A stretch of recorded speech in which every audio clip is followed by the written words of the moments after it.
And offensively, I took the blame for that. I told the guys I got to do a better job of getting these guys ready to go. And I said, I'm jack of all trades, master of none. We're throwing too much at them, and they can handle it, but we have too much volume. I got to simplify some things and make sure we can execute. We kind of know what our meat and potatoes in. Let's stick to that.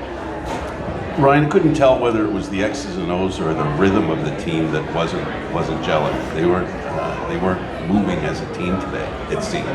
I think in all three phases, collectively they got to work together, right? And I think defense was doing that early on, and then offensively we weren't doing our part, and special teams, was putting us in a bad spot as far as field position. But I think we could say the word sleepwalking offensively, but it's the lack of urgency. I think we got some guys that are very urgent. You look at Coxie was pretty consistent throughout the game, made amazing plays, but we got to get some other guys going. But we missed a few throws and missed a few reads. Like we had Brissett going through the middle of the field on one drive. We ended up having a punt. We probably would have had a touchdown there. And so one we drew up in the dirt at halftime, to attack what they were doing to us. So it's my job to get it right? So very comfortable doing that. We've had some ups and downs throughout my whole career here as a coach. So it's discouraging that we lost, but also it's fun going back to work and understanding that we got to find ways to get it fixed, right? We're all men.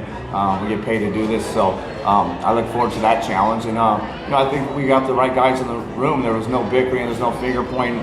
We all kind of looked in the mirror, and we all got to get better. It starts with me. Will this be a critical week to figure out whether or not Chad can go? Yeah, we'll see. 6-day week. I'd probably say another week, just based off what I seen last week. But we'll get him out there. We'll see. But I told him this morning when we were talking, I said, look, I'm not going to put you out there unless you can, your mobility's there to protect yourself. So once I feel like he can use his legs and avoid contact, then we'll get him out there. Just two more questions, guys.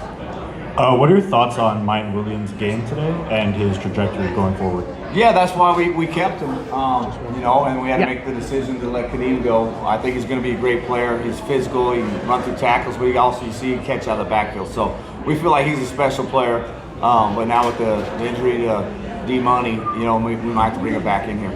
Last one. Ryan, thoughts on your opponents next week, the Saskatchewan Roughriders, and going on a bit of a short week by an extra day or less a day? Yeah, it's a 6-day week, so we already have our schedule, how we operate, right? We always have the rundown and watch the film and learn from it, and then we always have the day off, and then we have to combo what we normally do in day one and day two, put it all in one practice. So, sometimes we played our best on short weeks. Sometimes it makes you keep it pretty simple. But yeah, guys are gonna have to fight through some fatigue. I think you look at the end of the game, our receivers weren't able to run downfield. We're trying to push the ball down the field to get shots because we needed to. We're down 10 points, and guys got a little tired. So we got to be smart with how we handle their load. Thanks, Coach. Thanks, guys. Appreciate it.